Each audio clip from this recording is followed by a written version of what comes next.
wasaaradda maaliyadda dowladda waqooyi bari Soomaaliya ayaa goordhow soo saartay war-saxaafadeed kaga hadlaysa shirkadaha isgaarsiinta ee bangiyada ka howlgala deegaanada waqooyi bari Soomaaliya. War-saxaafadeedka ayaa lagu sheegay in qaar ka mid ah shirkadahaasi ay si badheedh uga gaabsadeen bixinta cashuuraha iyo waajibaadka dowladda, isla markaana ku guuldareysteen inay soo gudbiyaan xogta iyo dukumentiyada looga baahnaa. Wasaaraddu waxay tilmaamtay intii u dhaxaysay bishii koowaad ee 2024 ilaa bishii sagaalaad ee 2025 dhowr jeer lagu wargeliyay shirkadahaasi inay soo gudbiyaan waraaqaha shaqo codsiyada iyo cadeymaha ku saabsan bixinta cashuuraha, balse aysan u hoggaansamin amarada dowladda. Sidoo kale war-saxaafadeedka ayaa lagu xusay in shirkadu aysan xarumo rasmi ah ku lahayn caasimadda waqooyi bari, taasoo khatar ku ah amniga dhaqaalaha iyo xogta shacabka, iyadoo qaarkood lagu eedeeyay inay abaabulayaan kooxo siyaasadaysan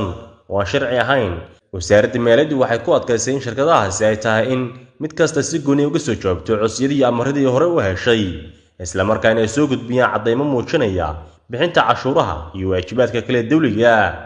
inay joojiyaan dhaqamada sharci darrada iyo kulkulaanshaha arrimaha siyaasadeed. Ugu dambeyntii, wasaaradda maaliyadda dowladda waqooyi bari Soomaaliya waxay ku boorisay dhammaan shirkadaha iyo bangiyadu inay la shaqeeyaan dowladda, iyadoo si adag ugu sheegtay inaanay jirin cid ka sarreysa sharciga, isla markaana laga digayo cawaaqibxumada ka dhalan karta